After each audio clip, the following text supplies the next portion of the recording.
Some vanishings are so perfect they become legend. This is Chronicles of the Obscure. December 5th, 1945. It's just after 2 in the afternoon. 5 TBM Avenger torpedo bombers roar down the runway at Naval Air Station, Fort Lauderdale. This is Flight 19, a routine navigation training exercise carrying 14 men. It's a clear day, nothing out of the ordinary. But by 4 o'clock, the squadron leader, Lieutenant Charles Taylor, is on the radio, his voice laced with confusion. His compasses are acting up. He's lost. By 5:50 p.m., the transmission is crackling with static, his words becoming more desperate. We cannot see land. Everything is wrong, strange. An hour later, at 7:04 p.m., the final chilling message cuts through the noise. We're entering white water. We're completely lost. And then, silence, a profound, absolute silence.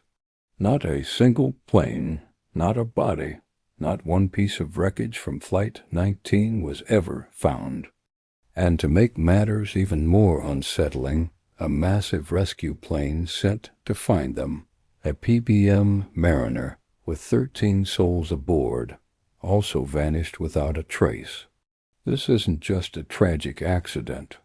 It's the pristine, terrifying void at the very heart of one of the world's most enduring myths, the Bermuda Triangle. To understand how this mystery took flight, we need to open the official dossier.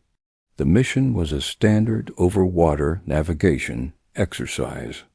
The plan was simple. Fly east from the Florida coast, drop some practice bombs on a target in the Bahamas, fly north for a bit, then turn west and head straight back to base. A simple triangle.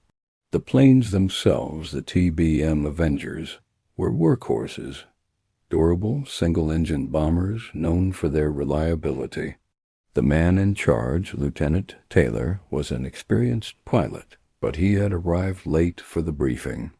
He'd even reportedly tried to beg off the flight, saying he wasn't feeling up to it. The first sign of trouble came about 90 minutes into the flight. Taylor radioed that both of his compasses were out. He was convinced they had somehow drifted south over the Florida Keys. But radio triangulation from the naval base suggested something very different. They weren't over the Keys at all. They were far out over the Atlantic, east of where they were supposed to be. This led to a critical and ultimately fatal error. Believing he was south of Florida, Taylor ordered his squadron to fly what he thought was a northerly course to get back over land. But if he was already out in the open ocean, that course would only take them deeper and deeper into the vast emptiness of the Atlantic. The radio transcripts from those final hours paint a harrowing picture. You can hear the confusion turning to fear as the pilots argue about their position. You can hear the fuel estimates ticking down minute by agonizing minute until they're running on fumes. As darkness fell, a PBM-5 Mariner rescue plane, a huge flying boat carrying a crew of 13, was dispatched to search for the missing squadron. It made a single, routine radio check shortly after takeoff and was never heard from again. A massive search was launched. Hundreds of ships and planes scoured over 300,000 square miles of ocean. They found nothing, just calm seas and an unnerving, empty sky. So what happened to 6 aircraft and 27 men? Let's head to the theory board. Theory 1 is the official conclusion, a catastrophic navigational failure compounded by panic. The Navy's initial report blamed pilot error on Taylor's part, but after his mother protested, they amended it to the more ambiguous causes or reasons unknown. Still, the evidence points to a cascade of human error. Taylor, possibly disoriented and stubbornly sticking to his incorrect assessment, led his men astray. The other pilots, mostly trainees, failed to challenge his authority, even as their own instruments might have told a different story. And that PBM Mariner rescue plane? It was nicknamed the Flying Gas Tank. A single spark could trigger a catastrophic mid-air explosion, which is exactly what a nearby merchant ship reported seeing that night, a fireball in the sky, right where the Mariner should have been. But that explanation doesn't satisfy everyone. And that leads us to Theory 2, the supernatural, the legend of the Bermuda Triangle itself, the clean, absolute disappearance of 6 aircraft and 27 men is the bedrock of this theory. Proponents talk about strange magnetic anomalies that throw compasses haywire, mysterious electronic fogs that swallow planes whole, or even extraterrestrial abduction. The complete lack of debris is the main pillar supporting these paranormal claims. How could 6 planes and their crews just vanish? It defies logical explanation, they say, pointing to something beyond our understanding. Then there's a third, more grounded theory, the ditching and sinking scenario. This theory accepts the tragedy as an accident, but frames it within the immense power of the ocean. TBM Avengers were heavy aircraft. If they were forced to ditch in the rough seas after dark, they would have sunk like stones very, very quickly. In an ocean that's thousands of feet deep, the wreckage would be nearly impossible to find, especially with 1945 technology. Any debris fields would be small and scattered. Any life rafts would be tossed for miles by storms that rolled in later that night. This theory doesn't invoke the supernatural.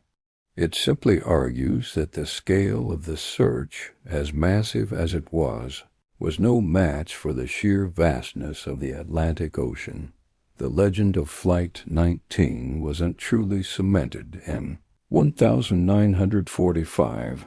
It exploded into popular culture in the 1960s and 70s, thanks to authors like Vincent Gaddis, who coined the term Bermuda Triangle, and Charles Berlitz, whose best-selling book turned the region into a global phenomenon synonymous with supernatural danger. They packaged the story of Flight 19 as the ultimate proof. But in the mid-70s, a researcher named Larry Kusche decided to investigate. He went back to the original Navy reports and weather records, and he systematically debunked most of the sensationalized claims.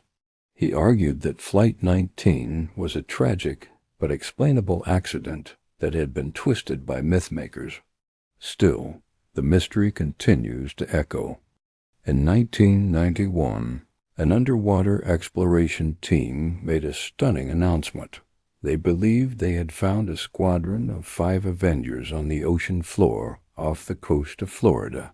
It was a global news story. The mystery was solved. But the excitement was short-lived. After checking the serial numbers, it was discovered that these were unrelated planes that had crashed at different times. The true location of Flight 19 remains a secret held by the sea. And so the modern legacy of this story is that it has become the ultimate Rorschach test. For some, it's a sobering lesson in human error, confirmation bias, and the dangers of the sea. For others, it's proof that there are still blank spaces on the map, places where the unexplained can and does happen. Flight 19 is so much more than just a cold case. It's the moment a genuine human tragedy gave birth to a powerful modern myth. It represents the terrifying ability of the ocean to completely erase all evidence of our existence, and the even greater power of the human mind to fill that empty space with stories, with fear, and with wonder. The official explanation is almost certainly the most logical one. A series of unfortunate events, a confluence of bad luck and bad decisions. But in that total, silent absence of proof, in that void where 27 men simply ceased to be, doubt and legend will always find fertile ground to grow. So what do you think?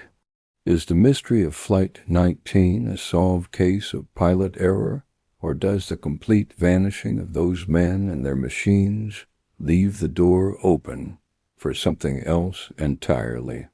Let me know your theory in the comments below.